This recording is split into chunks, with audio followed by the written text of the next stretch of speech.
I'm Mackenzie, 28, and fresh out of law school when I inherited my grandparents' $3 million estate. Eleanor and Walter raised me after my parents died in a crash when I was 10. They were everything to me. What I never expected was how quickly my Uncle Richard and my cousins, Tyler and Stephanie, would transform once the will was read. The casual questions about the house, the unexpected visits, the strange comments about family obligations, all of it sent alarm bells ringing. Before I explain why I needed to protect my inheritance, let me know where you're watching from and hit subscribe if family inheritance drama sounds familiar to you. My relationship with my grandparents wasn't supposed to be that of primary caregivers, but life had other plans. I was 10 when my parents' car spun off an icy Massachusetts road one December night. Within 24 hours, I went from a child with a typical family to an orphan. My grandmother, Eleanor, and grandfather, Walter, stepped in without hesitation, moving me into their historic colonial home in Brookfield. Their parenting style blended old-school values with genuine warmth. Walter, a retired finance professor, made sure I understood money from an early age. "Knowledge about money isn't greed, Mackenzie," he would say while teaching me to balance a checkbook at 12. "It's protection." Eleanor, a former librarian, instilled in me a love of learning and independence. "Your mind is the one thing no one can ever take from you," she would tell me. Our Saturday morning pancake breakfasts became sacred traditions. Walter would add chocolate chips in the shape of whatever I was studying in school, from simple multiplication signs to the outlines of historical figures. Eleanor would quiz me on vocabulary while we ate a quarter added to my savings jar for each correct answer. Sunday afternoons were for what they called legacy talks, stories about our family history, values, and the importance of integrity. The estate they built over 50 years was substantial for a middle-class professional couple who practiced careful saving and smart investing. The centerpiece was our home, a 1,790 colonial with 5 bedrooms on 2 acres of land just outside Boston, valued at approximately $1.2 million. Their investment portfolio, built steadily through decades of disciplined monthly contributions, had grown to nearly $1.5 million.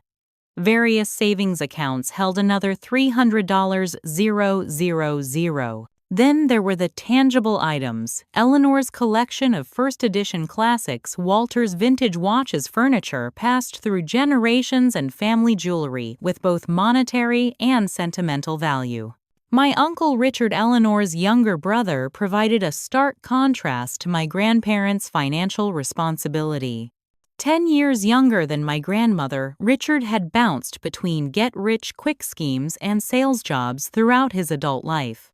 His 2 children, my cousins, Tyler and Stephanie, grew up with a peculiar mix of material deprivation and entitled attitudes. Richard had divorced their mother when they were teens, leaving her struggling while he pursued opportunities that never materialized. My grandparents had helped Richard numerous times over the years. They paid for both his children's first years of college before Tyler dropped out and Stephanie switched to a less expensive school.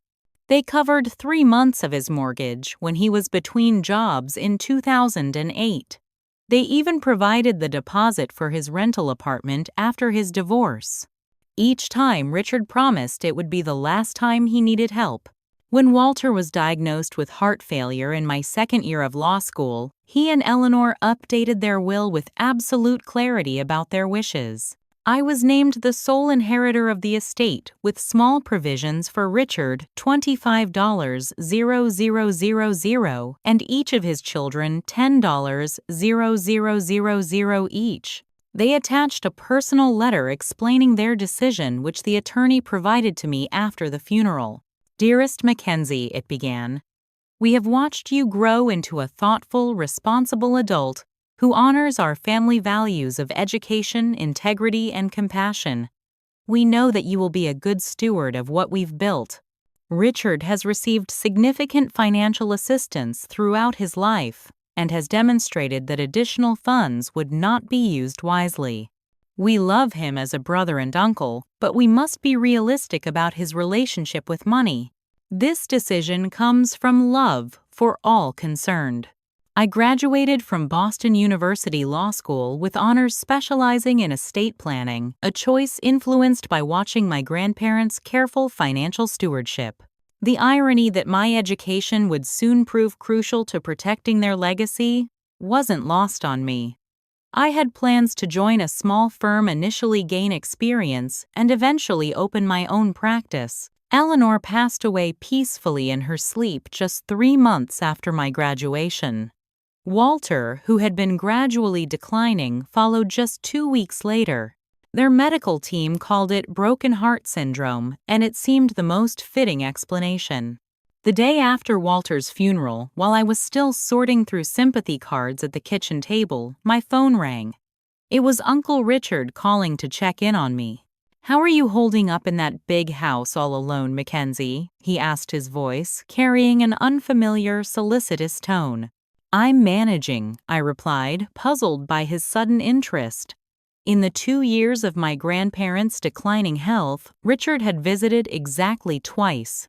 "Have you thought about what you'll do with the place? It's really too big for one person, and the taxes must be brutal." "I haven't made any decisions yet," I said cautiously.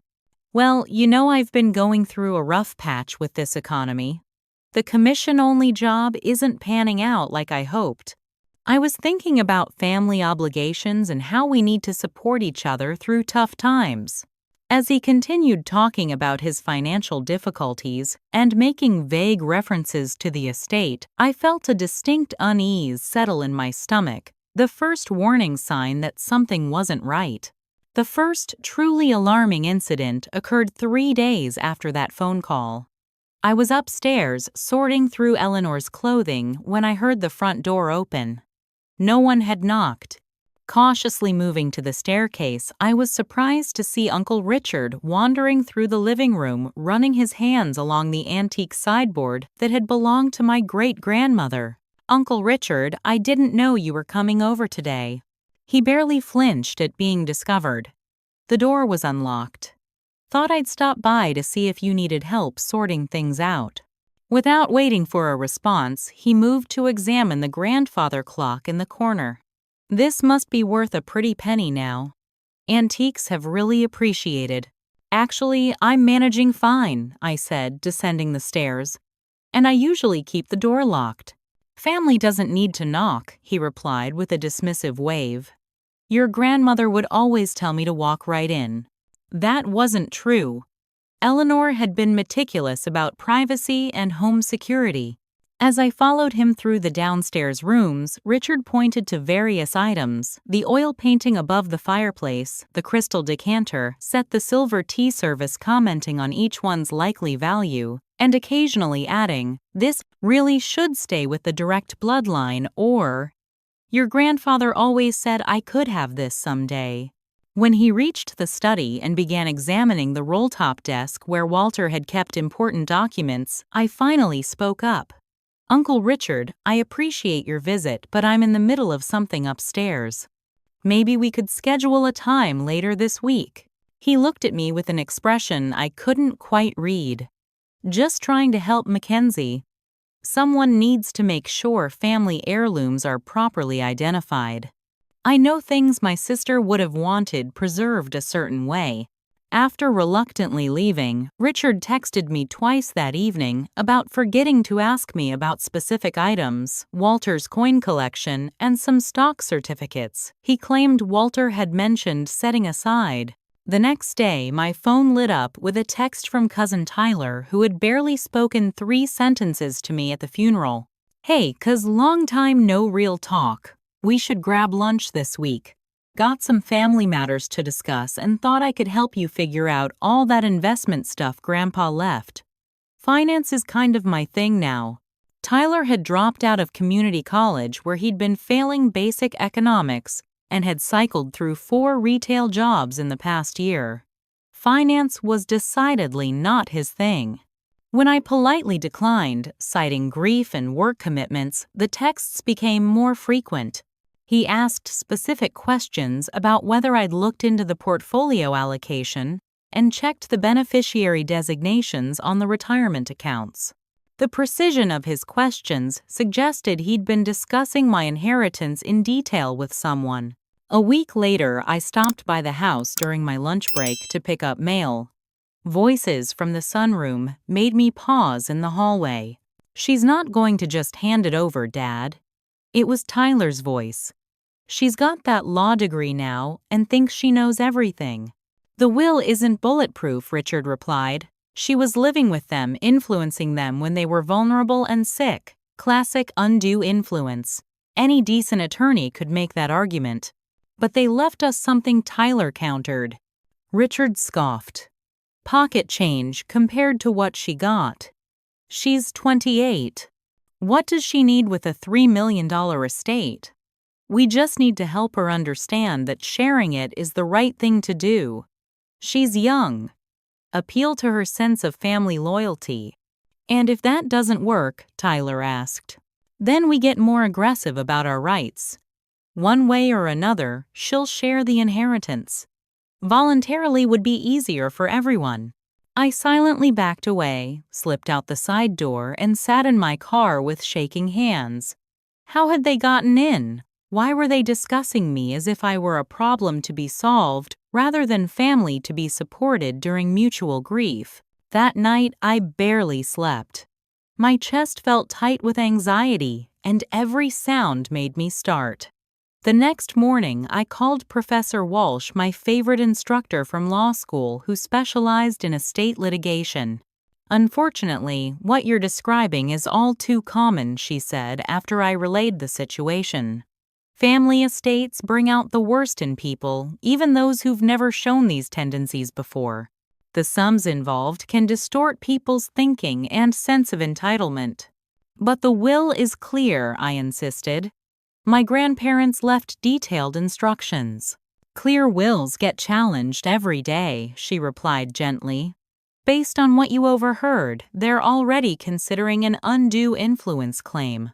The fact that you lived with your grandparents during their final illness could be twisted by an aggressive attorney despite the fact that you were their granddaughter and primary caregiver. So what do I do?" "Document everything. Every unusual visit, every concerning text message. And consider proactive protection measures rather than waiting to defend against their actions." The situation escalated further when cousin Stephanie dropped by with her new boyfriend, Derek, a real estate agent I'd never met before. "Just wanted to see the old place again," she said breezily, though she had visited only a handful of times over the years. As they wandered through the house, I noticed Derek assessing the space with professional interest. "This place must be worth a fortune," he commented, pulling out his phone. "Do you mind if I take a few pictures? I've got a client who loves colonials." Before I could object, he was snapping photos of the living room, dining room, and antique furniture. "Steph mentioned you might be selling," he added casually. "I never said that," I replied, looking sharply at my cousin. Stephanie shrugged. "Just thinking out loud about options. I mean, it's a lot of house for one person." Then, as if the thought had just occurred to her, she added, "By the way, I've got this massive student loan debt that's killing me. Almost $60, 000 now with interest. Grandma always said she'd help me pay it off someday." That was another fabrication. Eleanor had been clear about expecting her grandchildren to take responsibility for their educational choices. She had helped Stephanie with her first year, but explicitly told her that was all she would contribute. The most unsettling interaction came 2 weeks after the funeral. I received a call from a number I didn't recognize. "Mackenzie, this is Jane Richards' ex-wife. We met at your high school graduation." I remembered her vaguely, a kind woman who had disappeared from family functions after the divorce. "I heard about your grandparents. I'm so sorry. But that's not why I'm calling." She paused. "I'm worried about what Richard might be planning regarding the inheritance." "What do you mean?" "When we were married, Richard tried something similar with his aunt's estate. He convinced his cousin to temporarily add him to bank accounts to help manage things during grief. Within a month, the accounts were drained. There was a lawsuit, but most of the money was gone by then. Why are you telling me this? Because Richard left me with $30 0 debt I knew nothing about. Because he manipulated his own parents for money his entire adult life. And because he might be more desperate now than you realize. He's in significant debt again. Just be careful, Mackenzie. Don't sign anything. Don't agree to manage any assets jointly. Protect yourself. The warning left me shaken but resolute. What had begun as uneasy feelings had transformed into concrete concerns. The inheritance wasn't just money, it represented my grandparents' life work and their final wishes. I had a responsibility to protect it, even if that meant protecting it from family. 3 weeks after the funeral, Richard suggested a family dinner to connect and support each other through the grieving process. Against my better judgment, I agreed, hoping that perhaps I had misinterpreted the situation. The dinner held at a local restaurant started pleasantly enough with reminiscences about Eleanor and Walter. But after the main course arrived, the conversation took a deliberate turn. "I've been thinking about the estate," Richard said, setting down his fork. "About what would be fair to everyone." "The will was quite clear about their wishes," I replied calmly. "Wills are just legal documents," Richard countered. "They don't always reflect what people would have wanted if they'd had more time to consider everyone's situation." Tyler jumped in. "I've actually been developing a business plan for a sports memorabilia authentication service. The startup costs are reasonable, about $200 000. With Grandpa's business background, he definitely would have wanted to invest in a family enterprise." Stephanie nodded enthusiastically. "And Mom and Dad are still living in that tiny apartment since the divorce. It makes more sense to sell the house and split the proceeds so everyone can have a fresh start." I looked around the table and realized this dinner had never been about grief or connection. It was an ambush, a coordinated attempt to pressure me into giving away what my grandparents had explicitly left to me. "I appreciate your perspectives," I said carefully, "but I'm going to honor my grandparents' wishes exactly as they expressed them in their legal documents. They were of sound mind and had excellent legal counsel when making these decisions." The temperature at the table seemed to drop 10 degrees. Richard's expression hardened. "You're being selfish, Mackenzie. Eleanor was my sister. I knew her longer than you did. And yet she made her wishes clear," I responded, signaling for the check. "This isn't about time served in the family, Uncle Richard." The following Saturday, I returned home from a meeting with the estate attorney to find Richard in Walter's home office, rifling through the filing cabinet. "What are you doing?" I demanded, shock quickly turning to anger. "How did you get in here?" He barely looked up. "You've been ignoring my calls." "I'm just trying to find some paperwork that Walter promised to keep for me years ago. Investment certificates." "You can't just enter my home without permission," I said firmly. "If you need something specific, you can request it properly through me or through your attorney." "Don't be dramatic, Mackenzie," he scoffed. "I'm just helping you organize things as the older family member. You're obviously overwhelmed with managing all this." He gestured broadly at the organized office.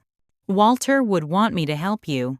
"Walter would want you to respect boundaries," I countered. "Please leave now, or I'll have to call the police." "Call the police on family. Listen to yourself." His tone was dismissive, but he closed the file drawer.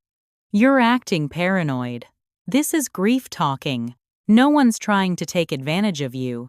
After he left, I discovered that several files containing financial information had been disturbed. The spare key, usually hidden in the garage, was missing from its spot.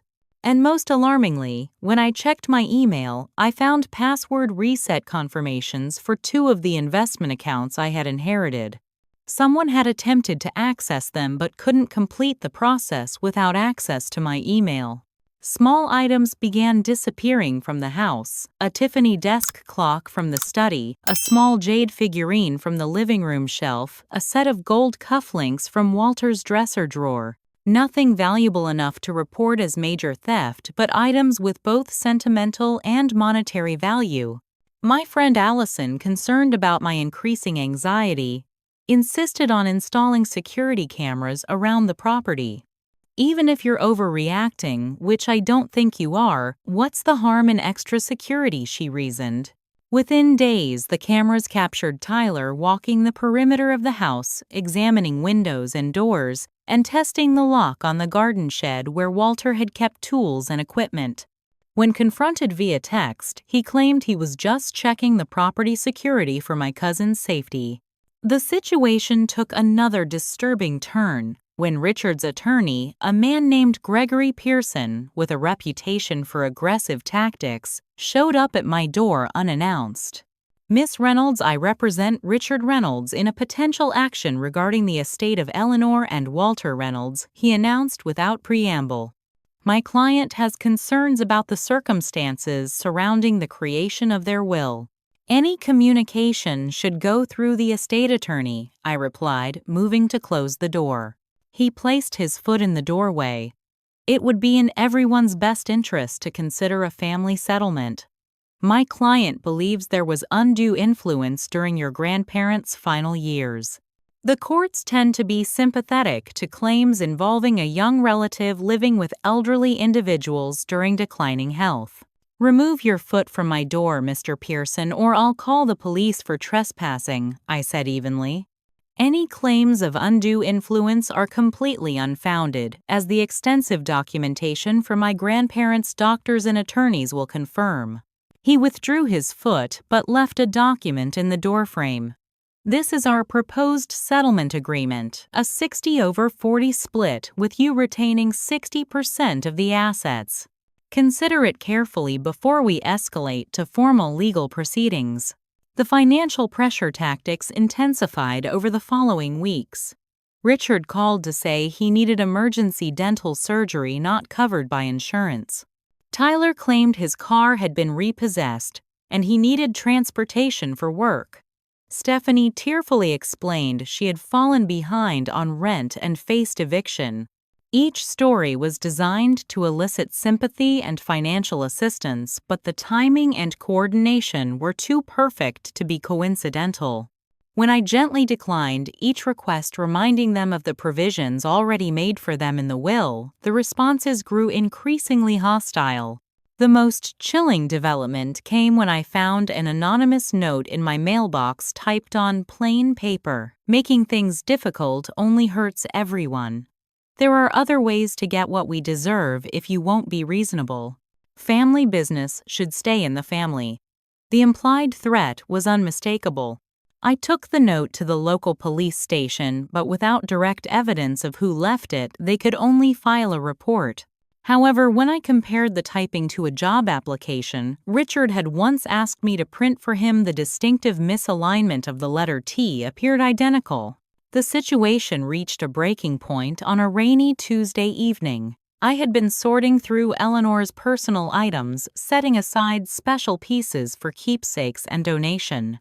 The antique jewelry box that had belonged to my great-grandmother held Eleanor's most treasured pieces. Her engagement ring, a string of pearls Walter had given her on their 25th anniversary, and several family heirlooms passed down through generations. When I opened the box, my heart sank. It was empty except for a few costume jewelry pieces. The valuable items with deep sentimental significance were gone. I immediately called Richard, then Tyler, and Stephanie. Each denied any knowledge of the missing jewelry, though Richard added Eleanor always said she wanted her jewelry divided among the women in the family. Maybe she gave some pieces away before she passed. She hadn't. We had discussed her jewelry collection during her final months, and she had been explicit about passing it all to me, with hopes I might someday share pieces with my own daughter if I had one. The police took another report, but explained that proving theft would be difficult given that family members had been in and out of the house, and determining who had legitimate access could complicate any investigation. That Saturday, I requested a family meeting. I needed to address the situation directly before it escalated further. Richard, Tyler, and Stephanie arrived together, a united front. "I've called you here because things have gone too far," I began. "Items are disappearing from the house. Someone attempted to access financial accounts. And the jewelry collection is missing." Richard's face reddened. "Are you accusing us of stealing?" "I'm stating facts and asking for explanations," I replied evenly. "The fact is that you're hoarding a multi-million-dollar estate that should have been distributed more fairly." Richard snapped, his composed facade finally cracking. "I was her brother. I deserved more than a token payment. You were provided for according to their wishes." "I was more deserving," Richard shouted, slamming his hand on the coffee table. "I was family for 58 years, not just 18. Eleanor would never have left everything to you if she'd been thinking clearly." Tyler joined in. "Grandpa always said he'd help me start my business." "You manipulated them when they were weak and grieving Mom's death." "That's not true," I protested. "They made these decisions years ago." "They promised me the pearl necklace," Stephanie interrupted tearfully. "Grandma specifically said it would be mine someday." "You've taken everything for yourself." As the accusations flew, Richard revealed more than he perhaps intended. "We know about the mortgage, the credit card debt, the investment losses. We need this money, Mackenzie. You're young, you can still build your own wealth. This was our last chance." The confession of their financial desperation explained the intensity of their pursuit, but did nothing to justify it. After they left, hurling final recriminations about my selfishness and betrayal of family, I retreated to my childhood bedroom and broke down completely. Surrounded by photos of happier times, Eleanor teaching me to bake her famous apple pie, Walter showing me how to cast a fishing line, the four of us at my law school acceptance celebration, I felt the full weight of what was happening. These people sharing my blood were willing to dismantle my grandparents' legacy and disregard their explicit wishes out of entitlement and financial desperation. I found the letter my grandparents had left with their will and read it again, finding strength in their words. "We trust you to be the guardian of our legacy. Do what you must to protect what we've built. Your judgment has never failed us." That night, around 2 a.m., I woke to the sound of breaking glass downstairs. Heart pounding, I locked my bedroom door and called 911, whispering my address and the situation. From my window, I could see a figure moving through the downstairs rooms with a flashlight. When police arrived minutes later, they apprehended Tyler, attempting to exit through the back door with a bag containing Walter's coin collection and several small electronics. The key in his possession was a copy Richard had apparently made during one of his uninvited visits. Tyler claimed Richard had sent him to retrieve family heirlooms before they disappeared, but the police arrested him for breaking and entering. Richard, called to the scene, vehemently defended his son, while casting blame on me for creating a situation where family felt they needed to protect heirlooms. The next morning, still shaken, I called Professor Walsh and requested an emergency meeting. "This has moved beyond family disagreement into potential criminal territory," she said after hearing the updated situation. "The attempted account access could constitute identity theft. The missing jewelry could be grand larceny depending on the value. And last night was clearly breaking and entering regardless of how they try to justify it." "What do?" I asked, feeling overwhelmed by the escalation. "You need to protect those assets immediately," she replied. "Based on everything you've told me, I believe your grandparents' estate is at significant risk as long as it remains directly accessible to you, and by extension to family members who have demonstrated they'll stop at nothing to access it. What are you suggesting?" "It's time to consider an irrevocable trust.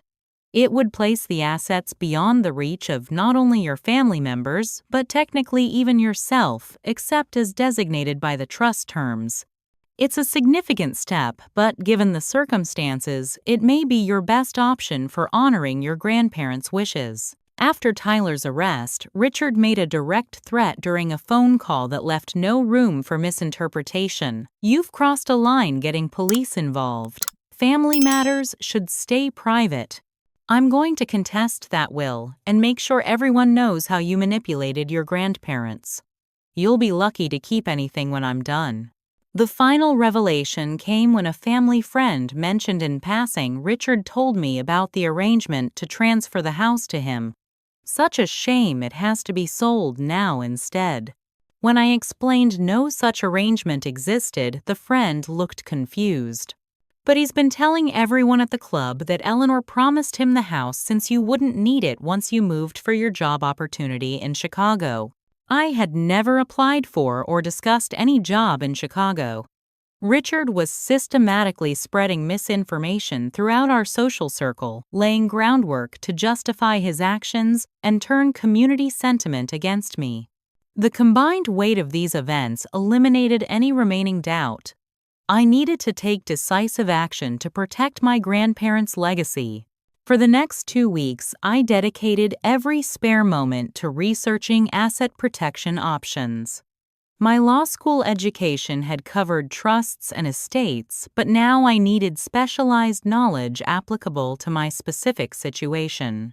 Night after night, I pored over legal texts, trust structures, and case law, making notes until my eyes burned with fatigue. I consulted with Jennifer Rivera, an estate attorney specializing in high-conflict situations, who confirmed Professor Walsh's assessment. "An irrevocable trust is essentially a legal fortress," she explained during our first meeting. "Once assets are placed in the trust, they no longer belong to you personally, but to the trust entity itself. You would name an independent trustee to manage and distribute assets according to the terms you establish now." "So my family couldn't touch the assets even if they successfully challenged the will?" I asked. "Correct. Will contests target assets that are part of the probate estate. Assets properly transferred to an irrevocable trust before death, or in your case, after inheritance, but before any successful legal challenge, are generally beyond the reach of such contests." The decision to create the trust wasn't simply a legal one, it carried significant emotional weight. Despite their actions, these were still my family members. Was I overreacting? Would this irreparably damage any hope of reconciliation? Was I betraying family bonds by creating such a definitive barrier? My friend Allison provided much-needed perspective during a long talk over coffee.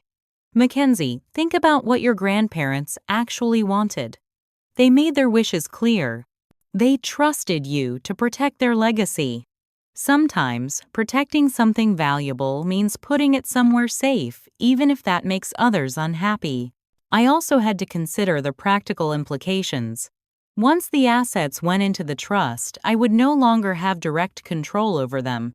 I would be subject to the distribution terms I establish now and dependent on the trustee's management.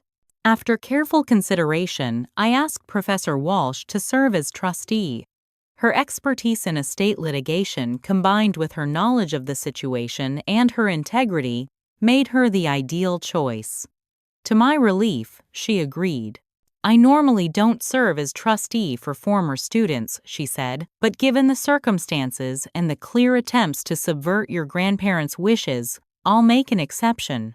Over the next week, Jennifer Rivera and I crafted the trust document with meticulous attention to detail. The terms allowed for maintenance and taxes on the family home, educational expenses for my future career development, a modest monthly living allowance, major medical expenses if needed, provisions for future children's education, charitable donations to causes my grandparents supported. The structure wasn't about luxury, it was about protection and purpose, ensuring the estate would serve the intentions my grandparents had expressed.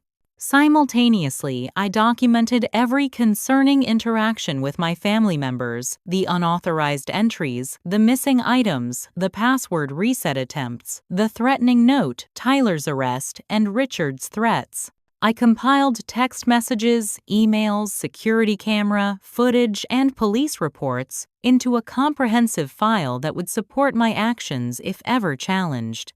The actual execution of the trust documents took place in Jennifer Rivera's office on a Wednesday morning. As I signed page after page, I felt a complex mixture of emotions, sadness, that family relationships had deteriorated to this point, anxiety about potential repercussions, but predominantly a sense of solemn responsibility fulfilled. "This isn't about denying my family," I told Jennifer as we finalized the paperwork. "It's about honoring my grandparents. They spent decades building this estate. They made clear choices about its distribution. I'm just ensuring those choices are respected." The process of transferring assets into the trust took several weeks. The house required a new deed filing. Investment accounts needed ownership changes. Banking relationships had to be restructured. Each step further secured my grandparents' legacy against threats. Throughout this period, I took additional security precautions. I changed the locks and security codes at the house. I rerouted mail to a post office box. I set up new financial accounts under the trust's protection and established powers of attorney that would ensure continuity of management if anything happened to me. Knowing that Richard would react strongly when he discovered what I'd done, I worked with Dr. Mitchell, a therapist specializing in family conflict, to prepare emotionally for the inevitable confrontation. "You're making a difficult choice in a situation where there are no perfect options," she told me. "What matters is that you're acting with integrity based on the values your grandparents instilled in you." I also made practical preparations with attorney Rivera. We discussed potential legal challenges Richard might attempt and built preemptive defenses. We documented my sound mind and independent decision-making to counter any claims that I was acting irrationally or under influence. The trust was designed to be bulletproof, a legal fortress protecting my grandparents' wishes. But more importantly, it represented my commitment to honoring their legacy in the face of those who would dismantle it for short-term gain. As the final transfers completed, I felt a weight lift from my shoulders. Whatever came next, the estate was secure. My grandparents' life work would be preserved and used as they intended. And in that knowledge, I found a measure of peace amid the family storm. Richard discovered the trust arrangement through his attorney approximately 3 weeks after the final transfers were completed. His reaction was immediate and explosive. My phone rang at 8:15 a.m. while I was preparing for a job interview. "What the hell have you done?" he shouted, not bothering with a greeting. "My attorney says you've hidden the entire estate in some kind of trust. You had no right." "I had every legal right," I replied, calmly despite my racing heart. "The estate was left to me, and I've taken steps to protect it." "Protect it?" he snarled. "From who? Your own family. This is theft, Mackenzie. Plain and simple theft." "It's not theft to secure assets that were legally left to me," I countered. "Every action I've taken is within my rights as the inheritor." "You'll regret this," he threatened before hanging up. Later that afternoon, as I was leaving my interview at a small law firm specializing in family estate planning, I spotted Richard's car in the parking lot. He approached me as I reached my vehicle. "We need to talk about this trust nonsense," he demanded, blocking my path. "Any discussion needs to go through my attorney," I replied, trying to move around him. "You think you're so clever with your law degree," he said, his voice rising. "You've stolen my sister's legacy and locked it away where it belongs to the family." "Sir, is everything okay here?" A security guard from the office building had noticed the confrontation and approached us. "This is a private family matter," Richard snapped. "It's not okay," I told the security guard. "This man is harassing me. Could you please escort me to my car?" As the guard walked me to my vehicle, Richard called after me, "This isn't over, Mackenzie, not by a long shot." The security guard took down Richard's license plate number and offered to file an incident report, which I gratefully accepted.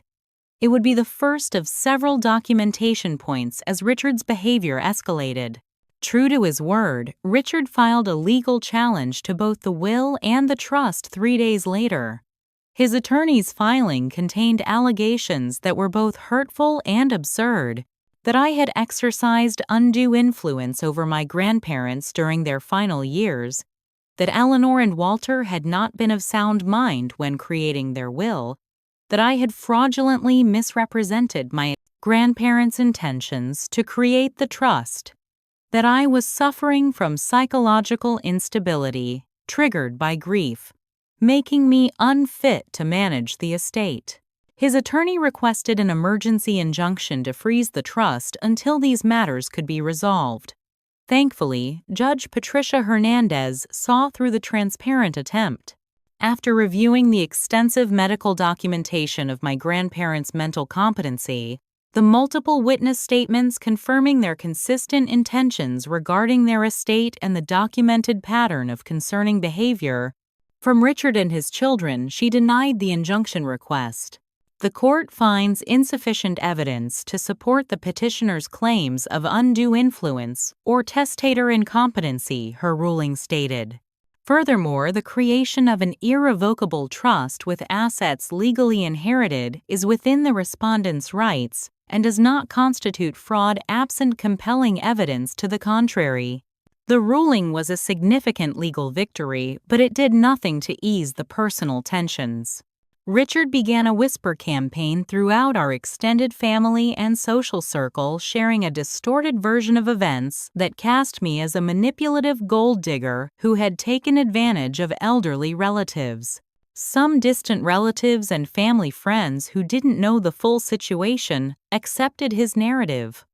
I received several uncomfortable emails and messages expressing disappointment in my greed and betrayal of family values.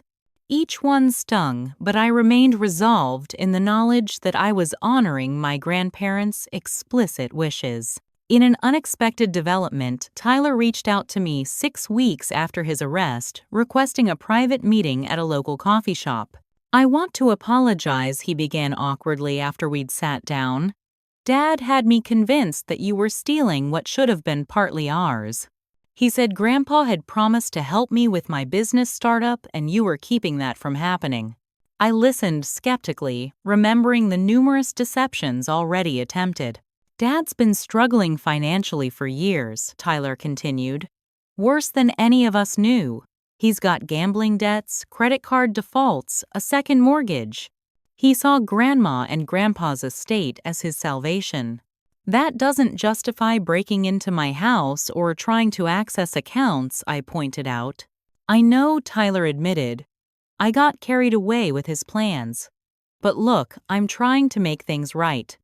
I'm willing to testify about Dad's plans, if it comes to that." Something about his earnestness made me suspicious. "Can I see your phone, Tyler?" He hesitated, then handed it over. It took only seconds to find the voice recording app running in the background. He had been attempting to record our conversation, likely hoping I would say something that could be used against me. I placed the phone on the table between us. "I think we're done here."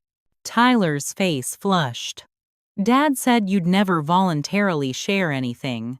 He said this was the only way to manipulate and deceive." I interrupted, gathering my things. "Goodbye, Tyler." As I walked to my car, I felt a profound sadness.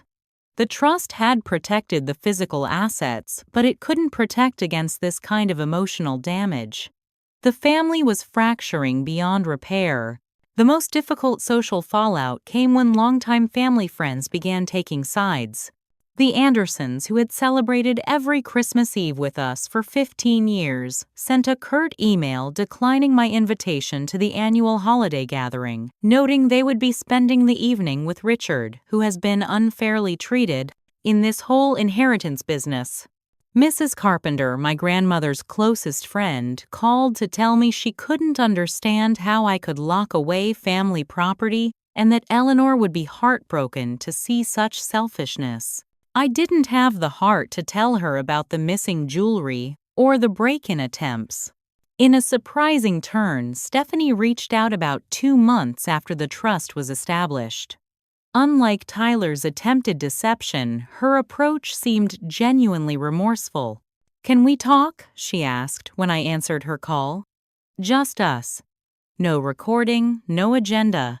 I'll meet wherever you feel comfortable." We met at a public park and sat on a bench overlooking a small pond. For several minutes, neither of us spoke. "I found out about the trust from Dad," she finally said. "He was furious. Said you'd stolen everything and locked it away where it belonged to the family." I nodded but didn't interrupt. "Then I found out about Tyler breaking in about Dad's plan to challenge the will about the missing jewelry." She looked down at her hands. "I was part of it at first. Dad convinced me Grandma had promised me certain things, that you were keeping what should have been mine.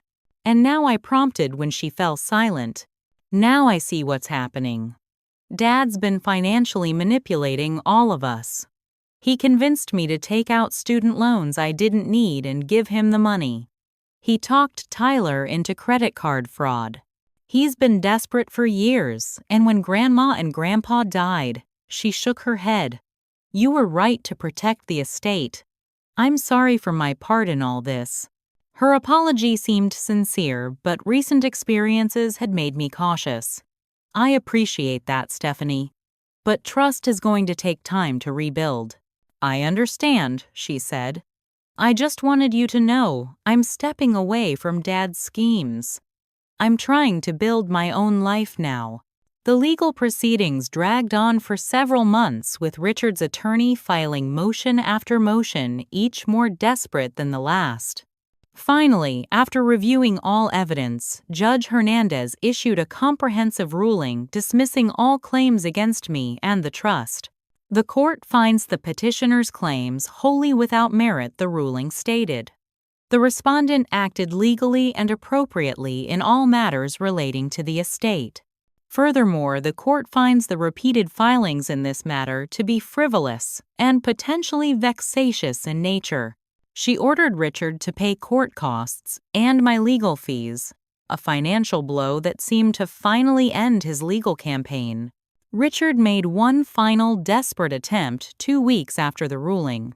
While I was having dinner with Allison at a local restaurant, he appeared at our table clearly intoxicated. "You think you've won," he slurred loudly, drawing attention from nearby diners. "But you've lost everything that matters. Family, connection. Eleanor would be ashamed of what you've done." As the restaurant manager approached to intervene, Richard continued his tirade. "That money was supposed to fix everything. You've ruined lives with your selfishness." After he was escorted out, I sat shaking at the table, fighting back tears. Allison reached across and squeezed my hand. "He's wrong, you know," she said gently. "You haven't lost what matters. You've honored what mattered most to your grandparents, their wishes and their legacy. Some prices are worth paying for that." The next day, on my attorney's advice, I filed for a restraining order against Richard. It was granted based on the restaurant incident and the pattern of harassment. The legal document formalized what was already evident: the family relationship was irreparably broken. With the legal battles resolved and the restraining order in place, I could finally focus on moving forward.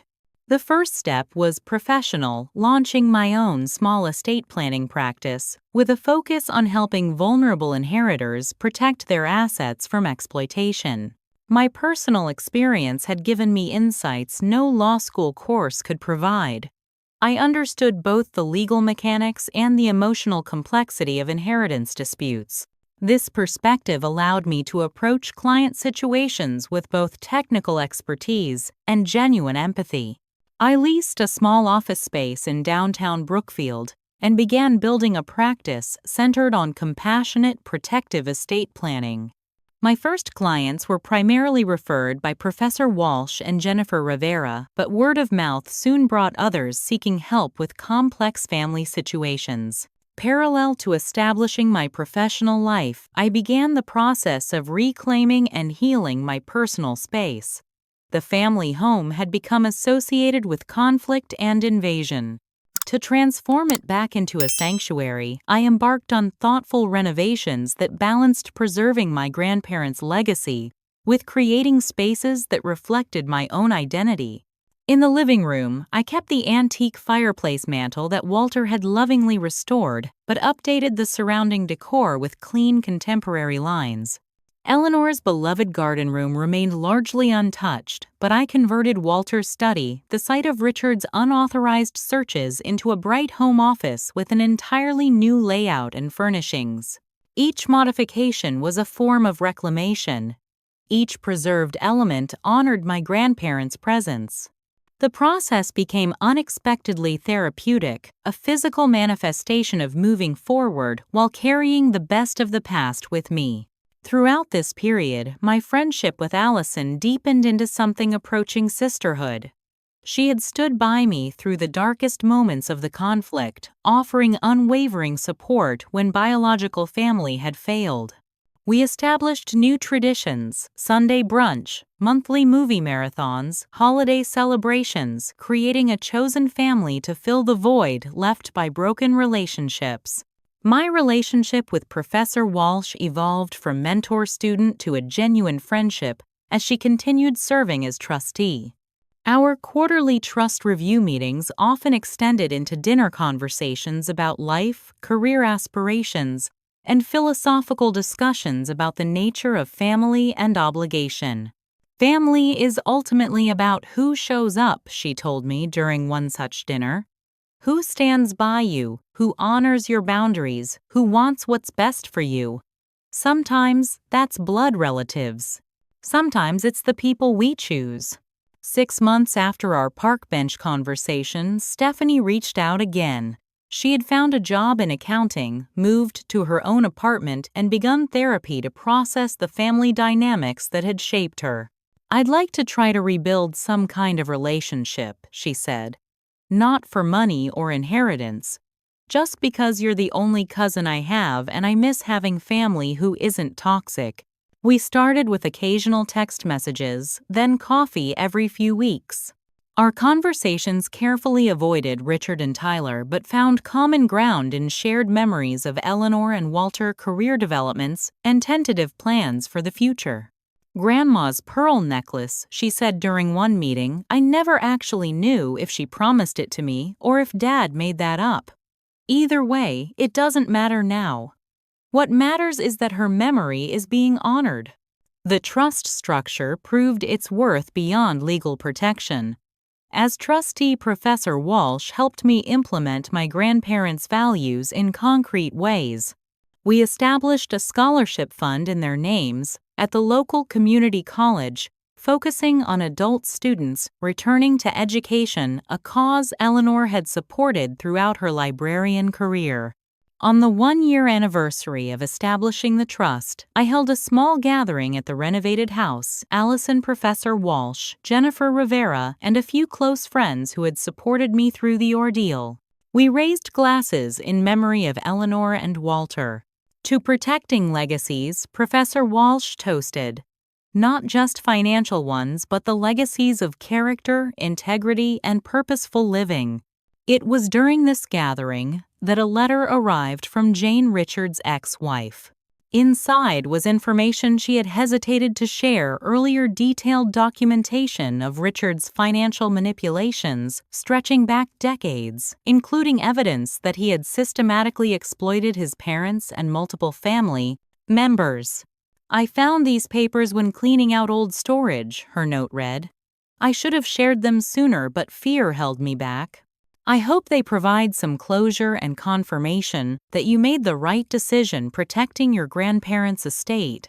Some people cannot be trusted with resources, no matter how close the family connection. The documentation provided a final validation that the trust had been necessary, not just legally prudent, but morally appropriate. It closed a chapter of doubt that had lingered despite the legal victories.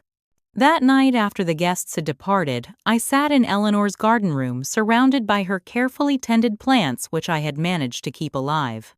The house felt peaceful again, no longer a battleground, but a home. The pain of family fracture remained, but it was balanced by new connections, professional purpose, and the knowledge that I had fulfilled my responsibility to my grandparents. Their portrait watched over the room, their expressions seeming almost approving in the evening light. The estate was secure. Their legacy continued. And I had found my way forward.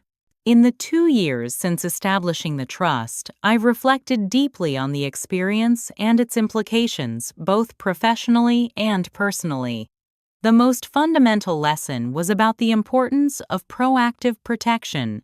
Had I waited until legal challenges were underway, much of the estate might have been compromised or tied up in prolonged litigation. Taking decisive action before the situation deteriorated further preserved not just assets but my grandparents' intentions. This principle now forms the cornerstone of my estate planning practice. I advise clients that legal documents alone, wills, traditional trusts, power of attorney are necessary but sometimes insufficient. In situations where family dynamics suggest potential conflict, additional protective structures may be essential. The experience also provided painful insight into family dynamics and the transformative impact of money. People I had known my entire life who had attended my graduation, celebrated holidays at our table, shared family milestones became unrecognizable when substantial assets entered the equation. Richard's behavior wasn't newly created. The inheritance situation merely revealed and amplified tendencies that had always existed beneath the surface. I've learned to accept painful truths about loved ones without minimizing or excusing destructive behavior. Richard and Tyler's actions weren't misunderstandings or momentary lapses. They represented deliberate, sustained attempts to circumvent my grandparents' wishes for personal gain. Acknowledging this reality was crucial to making appropriate decisions, even when those decisions caused additional family fracture. Professionally, this experience has profoundly shaped my approach to estate planning law. I now specialize in creating protective structures for inheritors in potentially hostile family situations. Each client benefits not just from my legal knowledge, but from my first-hand understanding of the emotional complexity involved. I can anticipate challenges others might miss because I've lived through them. When advising clients facing family resistance to their inheritance plans, I share sanitized versions of my experience to help them prepare emotionally and practically. Knowledge that others have navigated similar situations successfully provides both practical guidance and emotional reassurance during difficult transitions. My personal growth through this ordeal has been equally significant. I moved from grief and vulnerability to strength and self-assurance. Early in the conflict, I constantly second-guessed my perceptions and decisions. Was I overreacting?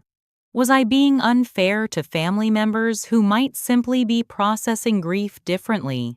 The gaslighting attempts nearly succeeded in undermining my confidence. Learning to trust my instincts to recognize when boundaries were being violated, even as others dismissed my concerns, was a critical development.